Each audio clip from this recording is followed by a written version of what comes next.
Hello good morning साथियों। ज्ञान घर यूट्यूब चैनल में आपका स्वागत है। आप इंतज़ार कर रहे थे आंसर की का, और बीपीएससी ने आंसर की जारी कर दिया है 1 to 5 के लिए। आप शिक्षक बनने जा रहे हैं क्लास 1 to 5 के लिए, और अभी तक आप आंसर मिला लिए होंगे। और आंसर मिलाने के बाद मैं उम्मीद करता हूं कि खुशी की लहर झूम उठा होगा, क्योंकि इस बार बीपीएससी ने आंसर की जारी करने में किया है कम गलती, मतलब गलती किया ही नहीं है।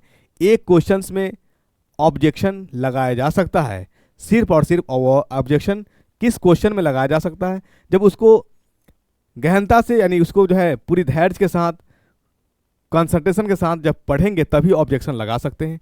तो अगर साथियों को एक नंबर से थोड़ा रिजल्ट नहीं होगा, अगर वो ऑब्जेक्शन लगाएंगे तो विध प्रमाण हम बताएंगे कि किस क्वेश्चन में क्या आंसर आएगा, नहीं आएगा। वीडियो के अंत तक आप जरूर बने रहें ताकि आपको पता चल सके कि कौन क्वेश्चन का आंसर की हुआ है एरर, मतलब होगा कि नहीं होगा।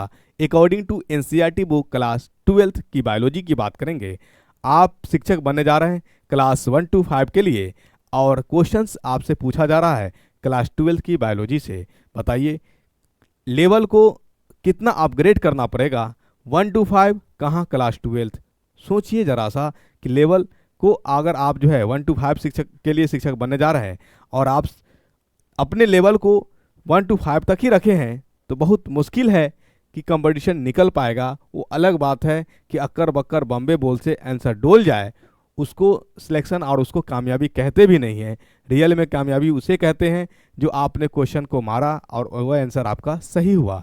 उन साथियों के लिए बहुत बड़ी खुशखबरी है जिन्होंने आंसर सही किया है, और आयोग ने भी आंसर सही ही जारी किया है। दोनों का मैच हो गया। पिछले बार की बात करेंगे तो इस बार एरर है कम।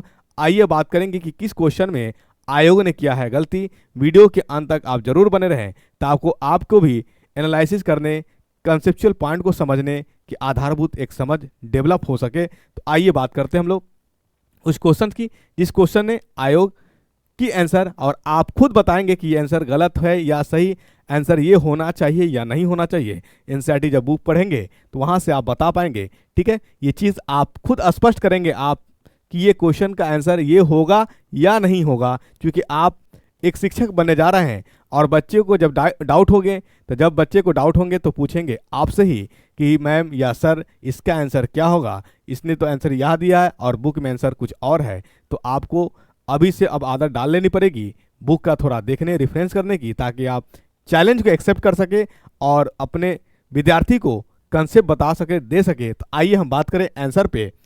जो आइए क्वेश्चन है, in national park protection is given to. तो याद रखिए नेशनल पार्क जो होता है वो प्रोटेक्शन देता है किसके लिए, प्रोटेक्शन देता है ये 3 चीजों के लिए। किसके लिए? 3 चीजों के लिए प्रोटेक्शन देता है। 3 चीज कौन कौन है? एक है फौना,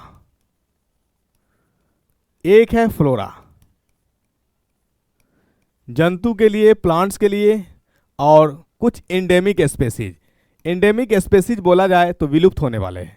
ठीक है, और हमारे पास जो होल इकोसिस्टम्स होता है, होल इकोसिस्टम में 2 चीज आते हैं, एक आते हैं बायोटिक और एक आते हैं एबायोटिक। होल इकोसिस्टम में सब आ जाएगा। होल इकोसिस्टम का जो, यानी एबायोटिक को जो रिजर्व करता है, एबायोटिक रिजर्व करने वाले को बोला जाता है, कंजर्व करने की बात करेंगे। एबायोटिक कंजर्व जो होता है किसके द्वारा, ये होता है बायोस्फीयर कंजर्वेशन। इसको हम लोग कहेंगे बायोस्फीयर रिजर्व।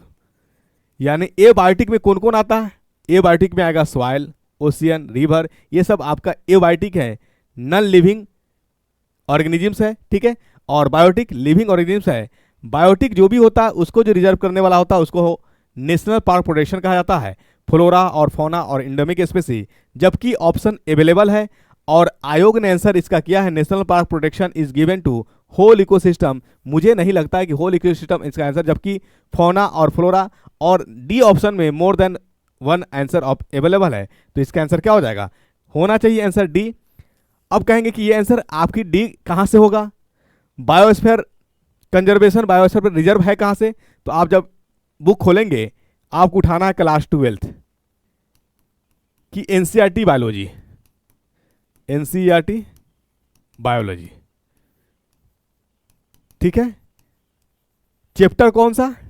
चैप्टर उठाना है बायोडाइवर्सिटी कंजर्वेशन, बायोडाइवर्सिटी कंजर्वेशन। ठीक है, वहां पे आप पेज में जाएंगे, पेज 266। वहां पे आप इन बातों के यानी बोल्ड करके लिखा हुआ है, खुले शब्दों में, खुले स्पष्ट रूप से। तो आप चाहें तो वहां से मिला ले सकते हैं रेफरेंस को। अगर आपकी मर्जी हो ऑब्जेक्शन करने की तो ऑब्जेक्शन आप कर सकें। अगर ऑब्जेक्शन करने का मन नहीं है, एक ही क्वेश्चन इस बार ने आयोग ने आंसर में, यानी अगर हम इकोलॉजिस्ट स्पेशलिस्ट से जो इकोलॉजी में क्या पीएचडी किए हैं उनसे भी बात करेंगे तो उनका भी आंसर जो है मोर देन वन ही आंसर आना चाहिए। एनसीईआरटी जब पढ़ेंगे तो आंसर यही है। बहुत सारे साथी मारे होंगे बी और बहुत साथी मारे होंगे डी। अब देखें, जिनका जो बी मारे होंगे वो तो खुश होंगे, जिन्होंने डी मारे होंगे आंसर देखने के बाद थोड़ा डिम हो गए होंगे। ठीक है, तो जो स्पष्ट आपको जो सही लगे वो कीजिए। एक ही क्वेश्चन में आयोग के द्वारा एरर है और ये एरर आसानी से पकड़ा नहीं जाएगा, आसानी से पकड़ा नहीं जाएगा। ठीक है ना, ये पकड़ा जाएगा एनसीईआरटी बुक क्लास 12 से। अगर आप चाहते हैं तो ऑब्जेक्शन लगा दीजिए। रेफरेंस मैंने बता दिया, 266 page number, chapter biodiversity conservation. ठीक है, होता क्या है कि मान लिया जाए कि हम अब ऑब्जेक्शन नहीं लगाए और ऑब्जेक्शन नहीं लगाए, 1 नंबर के कारण मुझे सिलेक्शन नहीं हुआ, तो उस समय बहुत अफसोस होता है, खेद होता है, तकलीफ होता है कि काश अगर ऑब्जेक्शन लगाए हुए रहते हैं तो मेरा भी सिलेक्शन हो जाता। तो कोई बड़ी बात नहीं है, आंसर आयोग ने इस बार पूरे के पूरे सही किया है। बस एक में संशय है, डाउट है, वो डाउट चाहे तो आप कर सकते हैं। क्योंकि जो साथी बी मारे होंगे वो तो खुश होंगे, बी मारे होंगे वो खुश होंगे, और मेरे वीडियो के बाद हमने डी अगर आंसर कर रहे हैं तो वो हमको गाली दे रहे होंगे कि बहुत पढ़नौक बन गया। नहीं, जो चीज़ फैक्ट है उस फैक्ट को स्वीकार करना पड़ेगा, सच को मानना पड़ेगा। ज्ञानघर यूट्यूब चैनल आपको ऑथेंटिक और सही बात बताने का प्रयास करता है। तो चैनल पे अगर आप नए हैं तो चैनल को सब्सक्राइब कर लीजिए। ज्ञानघर यूट्यूब चैनल से आप बने रहने के लिए बहुत बहुत धन्यवाद। इसी तरह का जो भी चीज़ें होंगी बताने, और मैं फिर जानकारी के लिए मैं बता दूं, अगर आप स्टेट क्या एग्ज़ाम देना चाहते हैं या बीपीएससी जो है फेज़ 4.0 की तैयारी करना चाहते हैं तो ज्ञानघर यूट्यूब चैनल से आप बन जाए। क्योंकि अब क्लास प्लेलिस्ट में यानी बहुत ही जल्द क्लास एक प्रॉपर सुचारू रूप से स्टार्ट होने वाला है। चाहे तो आप ज्ञानघर के नंबर पर संपर्क भी कर सकते हैं।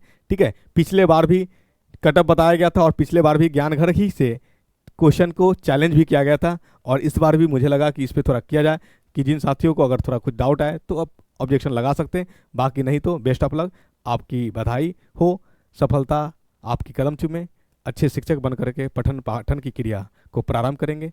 बहुत बहुत धन्यवाद। जय हिंद साथियों।